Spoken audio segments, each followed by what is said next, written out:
두 번째 시간입니다. 두 번째 강의는 유기성 목사님 성령론에 대해서, 그러니까 성령님이 어떤 역할을 하시는 분이신가에 대해서 좀 설명하신 부분이 있는데요. 그 부분에 대해서 한번 짚고 넘어가야 될 것 같습니다. 먼저 요한복음 4장 13절, 14절로 시작을 합니다. 요한복음 4장 13절, 14절에 보게 되면은요, 이 물에 대한 이야기가 나오는데요. 물이 이제 어떤 물이냐 하면은요,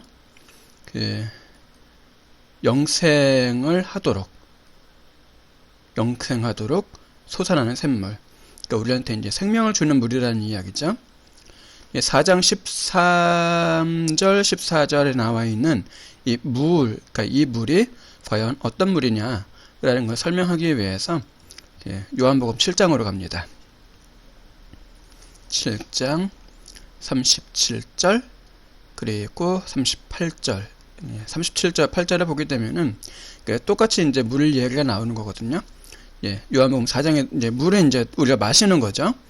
37절 8절에도 이래 마시는 그 물에 대한 이야기가 나오는데 38절에 보게 되면 이 물을 그 강이라고 또 표현을 하고 있습니다. 생수의 강이요. 또 좀 표현이 조금 더 이제 좀 커졌죠. 이제 물에서 강으로. 근데 요한복음을 쓰는 기자는 그러니까 요한이죠. 요한은 이 강을 그러니까 또 생수의 물 또는 생수의 강을 어떻게 이제 설명을 하고 있냐 하면은요. 39절에 보면은 얘기 있어요. 이는 그를 믿는 자들이 받을 성령을 가리켜서 말씀하신 것이라. 따라서 요한복음 4장 여기 13절로 14절에 있는 말씀 이 말씀은 사마리아 여인하고 예수님께서 대화하시면서 하셨던 말씀이죠. 그래서 내가 주는 물을 마시는 자는 영원히 목마르지 아니하리니 내가 주는 물은 그 속에서 영생하도록 솟아나는 샘물이 되리라. 이 물이 성령님을 가리키는 것이다 라고 이제 결론을 짓는 거죠. 따라서 이런 요한복음에 나와 있는 물에 대한 이야기들은 거의 이제 이런 식으로 이해를 합니다.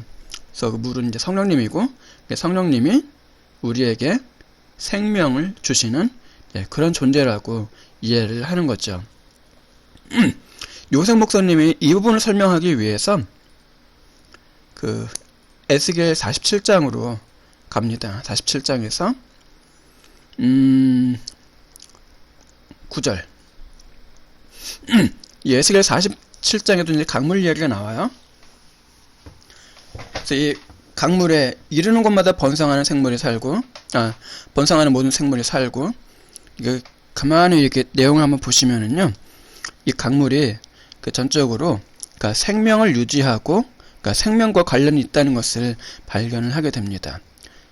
모든 생물이 살고 또 고기가 심이 많고 그리고 이 물이 흘러들어가므로 바닷물이 되살아나겠고 이 강이 이르는 각처에 모든 것이 살 것이며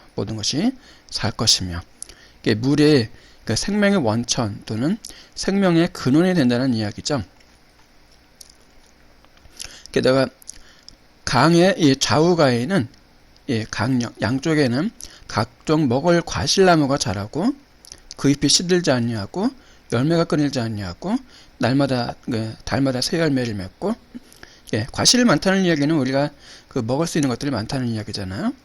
그래서 이것도 생명을 유지하는 것과 직접적으로 관련이 있습니다. 근데 그 물이 이제 어디에서 나오는 거냐 하면요, 성서를 통해서 나온대요.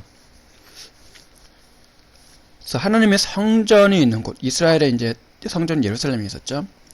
그 하나님의 성전이 있는 그곳에서부터 물이 이렇게 흘러나오고 있다는 거죠. 따라서 여기에 나오는 이 물은요, 뒤에 이제 잎사귀는 약재료가 되리라. 그러니까 이거는 이제 성령의 치유하시는 은사, 그런 것들을 상징을 하고 있는 거죠. 그래서 여기에 나오는 이 물은요, 이 하나님의 은혜를 상징을 합니다. 특별히 에스겔 47장에 나와 있는 이 내용들은 이스라엘 사람들이 그 하나님께서 우리에게 주실 그 구원의 은혜, 네, 그거를 이제 사모하면서, 그러니까 이 땅의 마지막 날에 하나님이 그 이스라엘의 모든 대적들을 물리치시고 이스라엘 회복하시는 그날에 하나님께서 이루어 주실 어떤 그 저기로 이루어 주실 그런 나라를 이제 받아들였습니다. 아이고, 죄송합니다. 목이 계속 잠겨서. 그래서 이 계시록 47장은요, 이 땅의 이 마지막 날에 있을 그 하나님의 어떤 궁극적인 하나님의 나라, 그 나라를 상징하고 있는 그 에스카톨로지, 우리나라 말로 뭐라고 해야 되나? 예, 마지막에 있을 그거를 이제 상징하고 있고요. 그러니까 신약에서는 이제 이 에스겔 47장에 있는 내용을 그 계시록 21장 그리고 22장, 네, 거기에서 똑같은 저기를 표현을 하고 있습니다. 근데 중요한 거는 여기서 이제 물이 이제 무엇이냐라는 것이죠.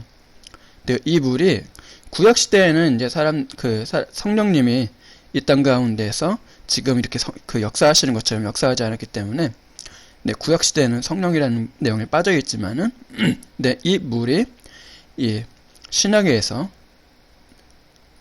예, 신약 7장에 나와 있는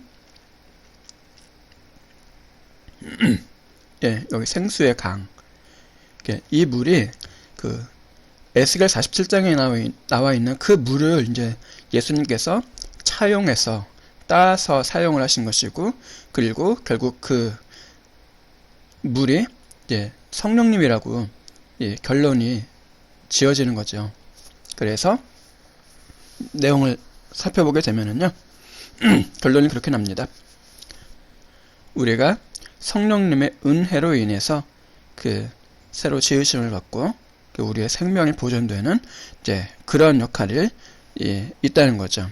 이게 성령님께서 하시는 일 중에서 가장 핵심적인 성령님의 사역 중 하나입니다.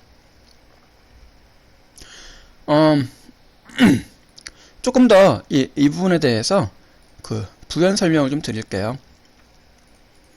네, 창세기 2장 7절에 보게 되면은, 네, 한번 읽어볼까요? 여호와 하나님이 땅의 흙으로 사람을 지으시고 생기를 그 코에 불어넣으시니 사람이 생명이 되시니라.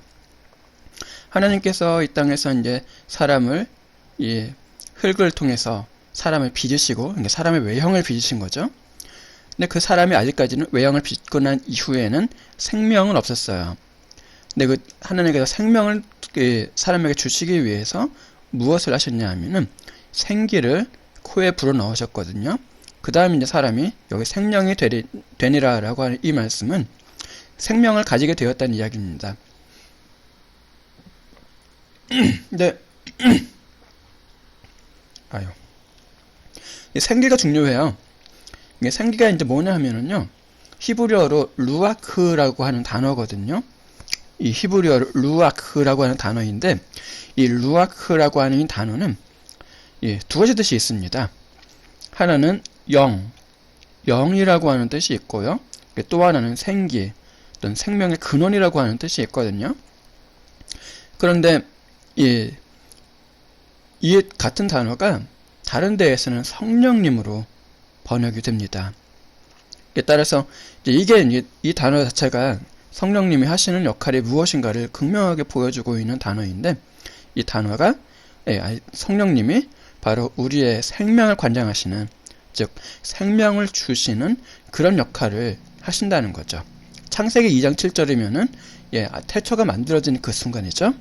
따라서 태초에 하나님께서 천지를 창조하시고, 그리고 우리 이 사람을 지으시는 바로 그 순간부터 성령님께서는 그 우리의 생명을 관장하시고 우리에게 생명을 주시는 그런 역할을 하신다는 겁니다. 창세기 2장 7절에 나와 있는 이 내용이 결국 아까 그 어디죠?